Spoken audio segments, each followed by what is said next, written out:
comments and opinions expressed on Writers in Focus are those of the individual participants and are presented for the purpose of discussion only.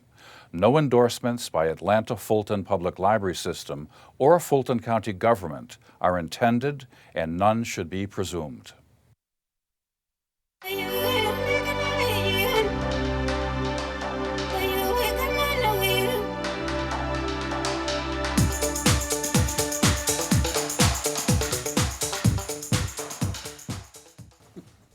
Hi, welcome to Writers in Focus. I'm your host, James Taylor, and today I'm delighted to have as my guest Collin Kelley. May I call you Collin? You may. I'd like to welcome you to the Fulton County Government Center and the Atlanta Fulton Public Library. Let me introduce you by saying that you are a novelist, a poet, a playwright, and a journalist. Many of my guests out there in TV land will know you as the managing editor for In Town Atlanta, but I dare say that the cognoscenti of the Southeast know you as a premier literateur. I know French. I don't know French at all. I'm just trying to impress you.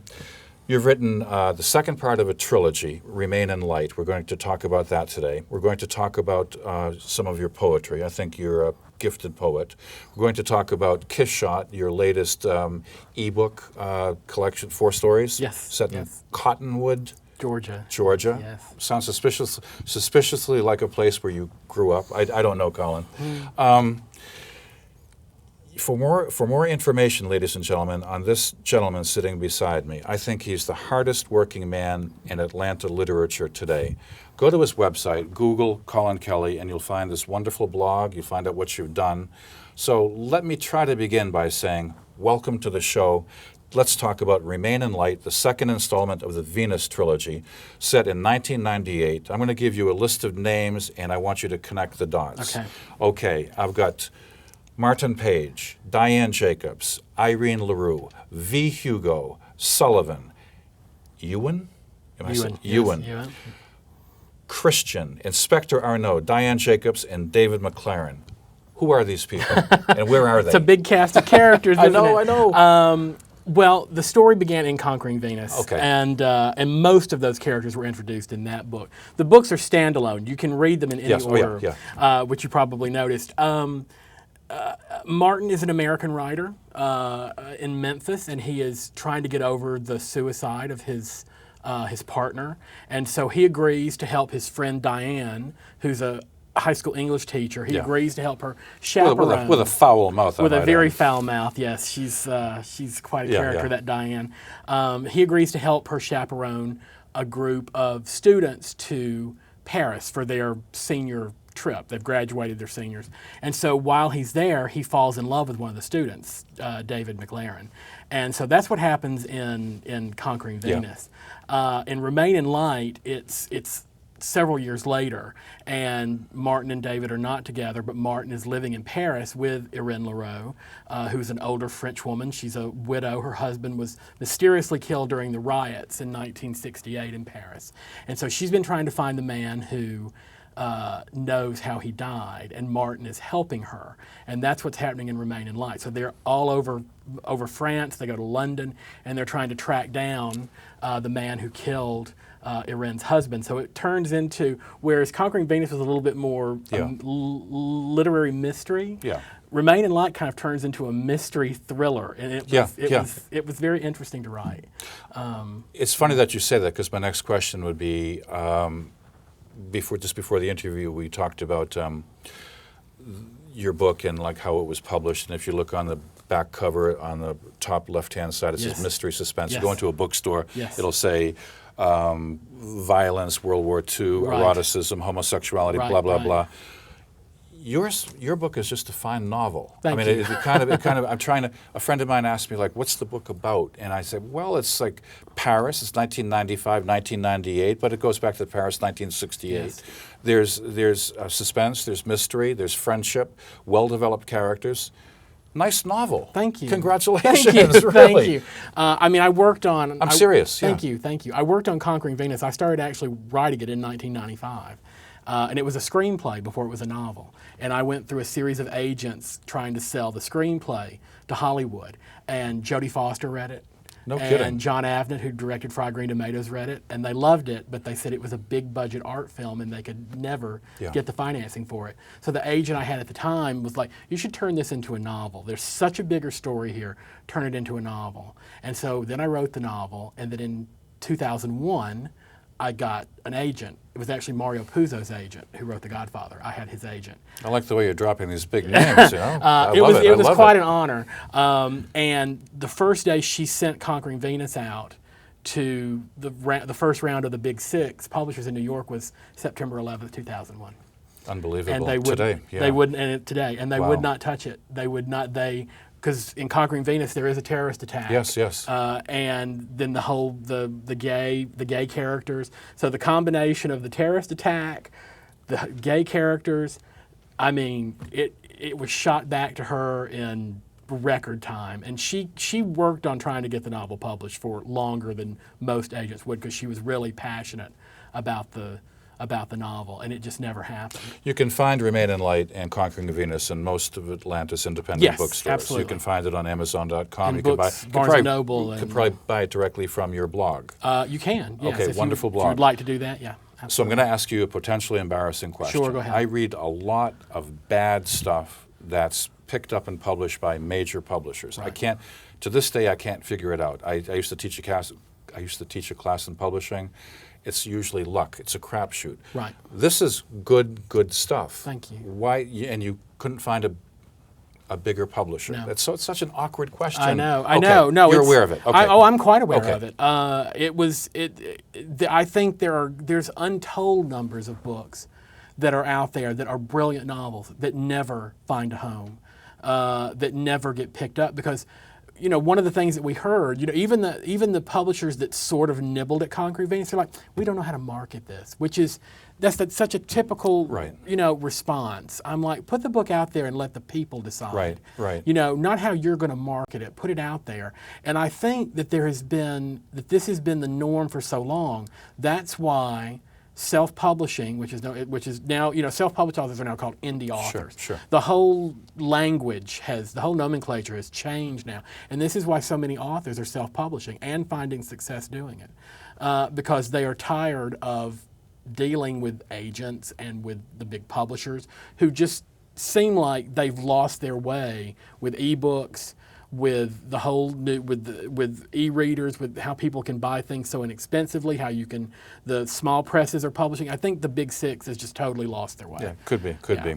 This recent article, I forget, maybe in the New York Times, about the folly of self-publishing, Yes. vanity press. It's just not true. It's not true. Walt Whitman was self-published. Sure. James Redfield. Virginia Woolf. Virginia You Woolf. can go on and You on. know this, don't you? You can go on and on. Yeah. Right. Well, and these books are not self-published. Vanilla Heart Right. is a great small indie publisher Well edited, I must say. on the West Coast. I work with two. No mistakes, you know. Well, there's one. There's Okay, one. I'm not, okay, it's, I didn't it's wanna just a bring it little. up. It's just a little comma, but that's Okay, all right. okay. I'm a stickler. I Sure. work with two great editors that I've worked with for years, and they just know. They know to tell me when to cut. They know when to tell me when to rewrite. They know when to tell me to stop writing. Yeah. They know to tell me that a .38 pistol would not lift you up off the ground and knock you back when you Sure, fired it. sure. You know, they know a little bit of everything. So yeah, I'm really just honored to have two great editors. To work Well, I've got to ask you a couple of dumb questions because Sure. I really don't know you that well. Presumably, you were a journalist before you became a novelist. Yes. Where did you learn your trade? I mean, being a novelist is tough. I got a baptism by fire when I was 15 years old. I grew up down in Fayetteville, Georgia, which is just south of Atlanta, and AKA Cottonwood. No, we'll go there later. We'll go there later. So I became the editor of the high school newspaper, and they did an article about being in the Yeah. local paper, and then I went to the local paper and said, "Look, I want to intern. I want to write for the big paper." And the editor at the time was this really fantastic woman named Vicki Brigham at the Fayette Sun, the Sun newspapers that are no longer in existence here. And she looked at me and she went, "Okay, I want you to go cover this county zoning meeting tonight. 15 county zoning meeting." Didn't know Wow, anything. wow. And it just so happened that Farrell Sams, who's a fine author, and who was also my doctor. One of the finest. One who of the lives in Fayette Who County. lives in Fayette, Yeah, who yeah, was yeah, my yeah. doctor since I was 6 years Oh, no, old. oh, no. Till he retired, and was one of my mentors. What a coincidence. He was sitting there, and he came walking. I was sitting there, and he walked down the aisle, and he kind of stopped and turned and looked back, and he's like, "Boy, what are you doing here?" And I was like, "Well, I'm in a little bit of trouble." And he actually helped me kind of understand some of the things that were going on. And I got the article together the next morning, and Vicki Brigham looked at it and went, "Okay, you're hired." That's what I didn't know that. You're hired. And so I worked for the Fayette Sun Yeah. for 3 years, from like when I was 15 to 17, and did some freelancing for the AJC when they used to have the old Sunday magazine. Sure. My first A great magazine. My first freelance piece was in the old Sunday magazine, and it was the first piece ever written about the dump, the Margaret Mitchell house. The first time they'd ever covered it, I wrote it, and I was 16 or 17. We could do an interview on each subject that you just mentioned. Jim Townsend wasn't the editor at the time, was he? Nancy Rockmore was the editor. Was Ann Rivers Siddons there? Oh, I don't remember. God. I was a kid. I'm going I to don't date remember. myself. Okay. Celestine, I went and had lunch. Celestine? I went and had lunch with Celestine Sibley at the Magnolia Room at Rich's. You could write a book about that. That's incredible. She was a sweetheart. God. My dumb question worked out for me. Sure. A budding novelist, why choose such an ambitious project? I mean, like, it says right here, the Venus trilogy. It's only the second book. Well, You know what I'm leading? yeah. Well, How are you going to finish this? Well, it's all in my head. Okay, I've okay, actually started okay. writing the third book. I Okay. started writing the third novel. I'm about 20 pages in, and I've been about 20 pages in. I actually went to London this summer to do some readings, and I know, I read about that. Yeah, and very successful. Yes, very. I have a lovely little fan base over in the UK, which I'm very excited about. But I actually started writing the third book while I was in London, and so I wrote about 20 pages, and that's kind of where I still am. Now help me on. Do you speak French? I don't know. A little bit, enough to get by in Paris. I can read it pretty well, actually, but I have my southern accent, Right. And when people are talking really fast, I mean, because in France, I mean, Sure. it's like us here, we talk fast, and when they're talking really fast, I'm just like, no. Because there's a wonderful set. It's not a section of this novel, but it's about 2/3 of the way through, and Martin is looking for Christian. Everybody's looking for David. Right. And Christian is now tied into a neighborhood where Arnaud, the inspector, Yes. takes some of the Yes. characters, and it's the Paris you never see. Right. I know you like movies. I just have this feeling. I watched a couple of French foreign films in the last couple of years, and there are parts of Paris that you don't even want to step in. And we don't. No, you never Americans see don't them. know that. You don't see But them. it's in your book. It's in the books. What's and it called? What's that area called? Well, there's okay. there's the areas outside of Paris called the banlieue. Okay. And they're suburbs, and that's where a lot of the immigrants and a lot of the working class live, and they've had a lot of riots there. Yeah.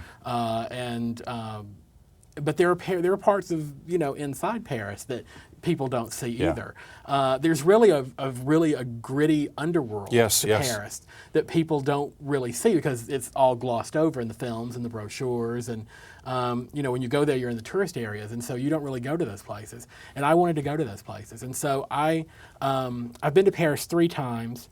I finished writing Remain in Light while I was in Paris in 2010.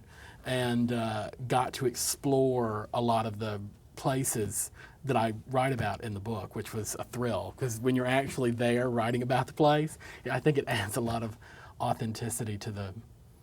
I'm going to say this to you. I have a great deal of respect for you as a writer. One of my theories is a great writer once pointed out that a novel is basically a pack of lies. I say this to every great novelist I know. Like, you're there. How can a pack of lies tell the truth?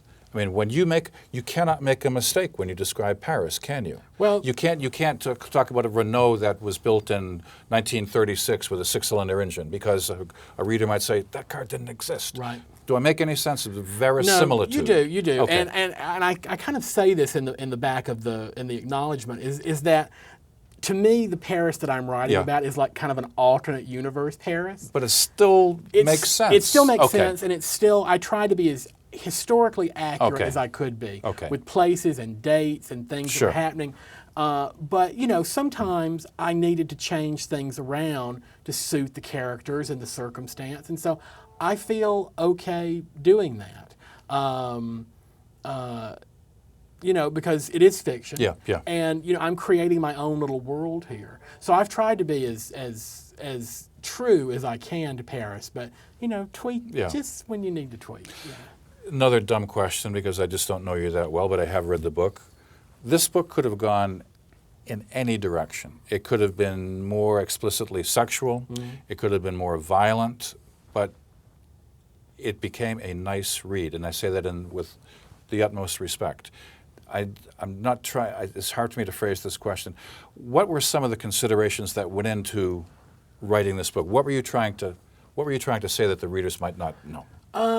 Well, one of the things. Forgive me for the dumb question. No. Let me say this. One of the things that I wanted to do is that it works. That's what I'm trying to figure out how it works so well. I think one of the main things I wanted to do is, and this will probably be a little controversial. Sure. I wanted to mainstream the gay characters. Okay. I didn't want, because Conquering Venus does kind of hinge on.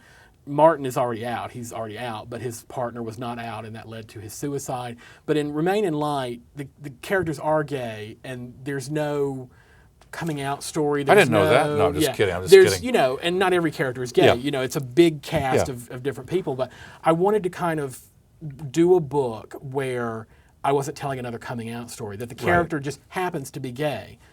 And I think a lot of that hinges, but also the relationship that Martin, who is in his 20s, has with Irene Leroux, who's in her late 60s.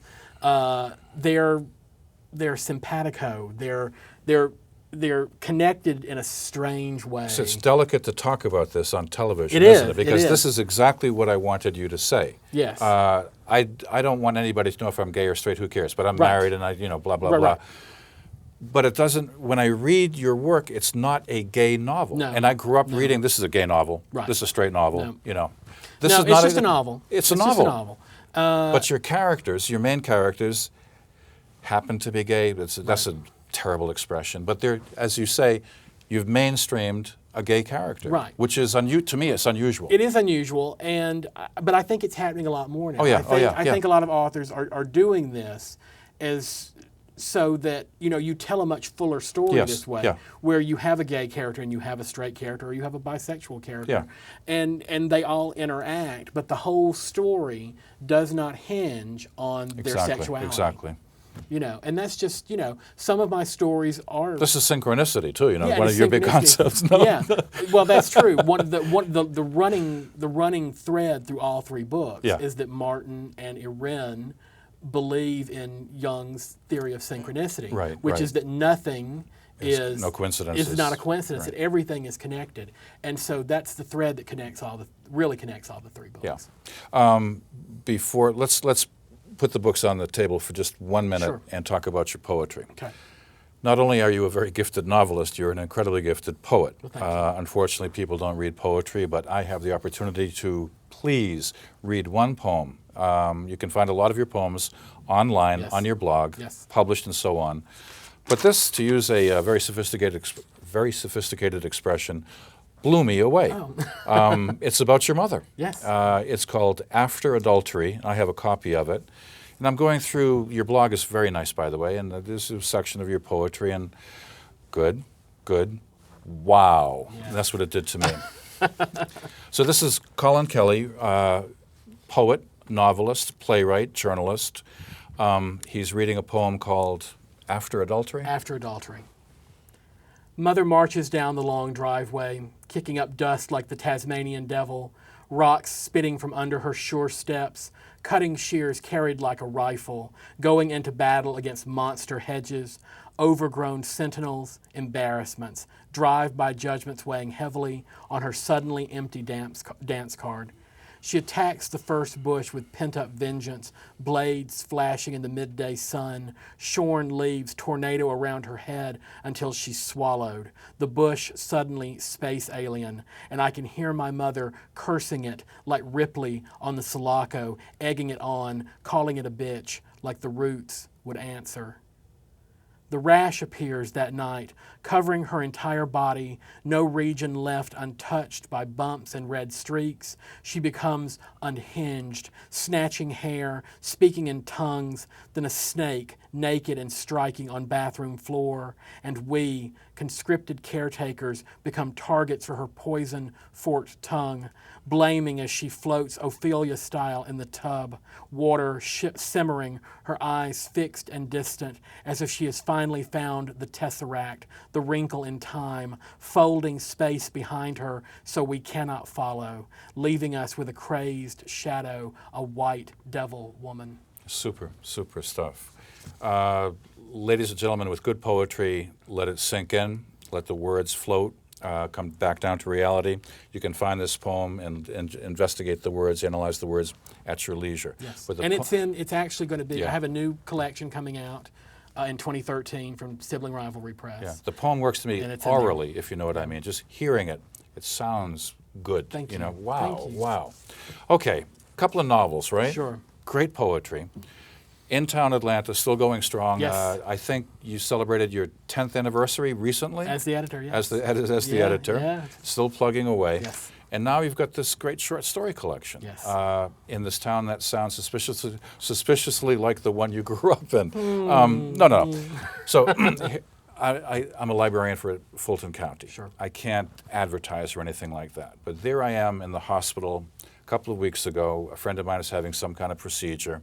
I didn't want to carry in any books or anything like that, so I carried in a Kindle, a Kindle. Yes. I had downloaded 4 short stories for 99 cents, and it was you.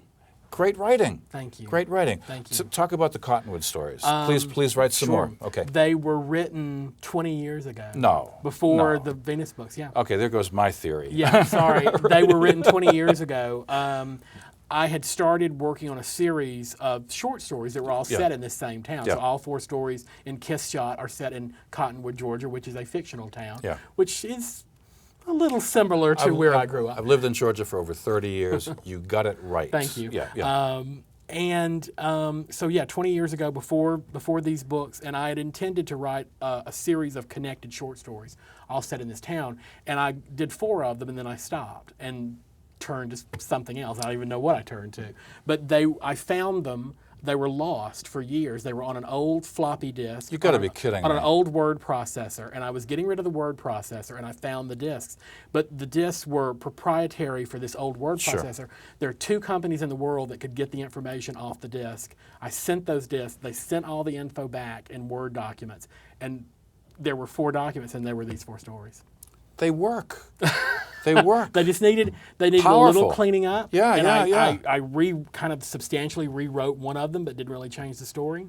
God. And now I've got and I'm going to continue with this project. There is going to be a full book of stories about these characters all interconnecting in Cottonwood. That's a future project. 4 stories: How Fanny Got Her House, Kiss Shot, Clover Grill, and I Got a Name. Yeah. And they ring true to me as a professional reader in many ways. Wonderful, wonderful. you.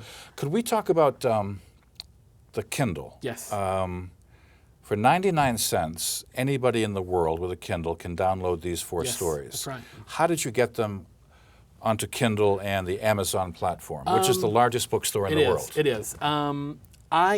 There's been so much about everyone self-publishing, Yep, becoming yep, indie yep, authors, yep, doing yep. their own work. I just wanted to kind of stick my toe in the water and just see if I could do this. Nice And- toe, nice water. Thank you. I just wanted to know if I could do it. And I've heard that half the battle is, well, once you get the stories edited, and I work with the same Yeah, yeah. editor that I used for these books, which is why they turned out Yeah, so yeah. well. After I worked with the editor, I decided I was going to do the whole formatting. I was going to design the cover. I was going to do the whole thing myself and just see if I could do it. And I decided, since the majority of my sales, this is true, the majority of the sales of Remain in Light, although they are in print, Yeah. the majority of the sales have been as ebooks. Yeah. And so I was like, I'm just going to do this. It's what's happening. It's what's happening. I'm going to try it. I'm going to self-publish it. Yeah. 99 cents is kind of that low threshold to get people to really buy. Can I interject one thing? This Sure. might sound like Sure. my publishing Yeah, seminar yeah. right now.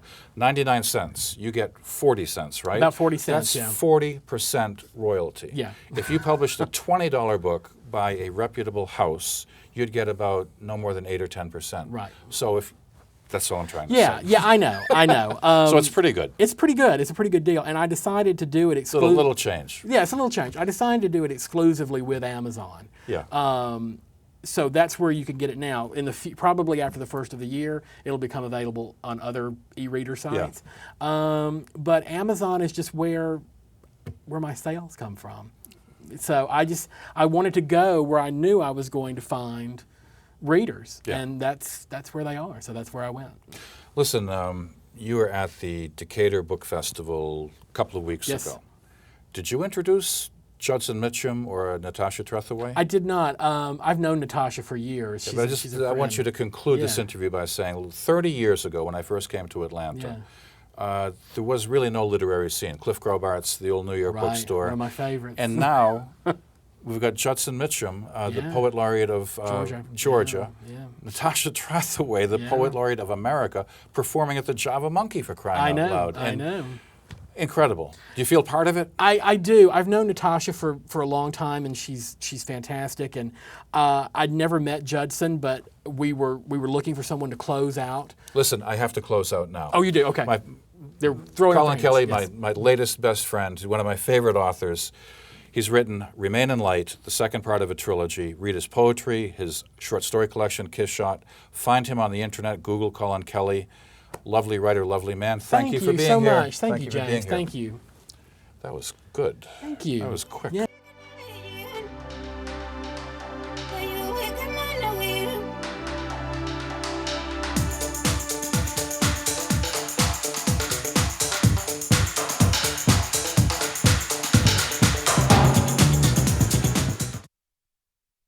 Comments and opinions expressed on Writers in Focus are those of the individual participants and are presented for the purpose of discussion only.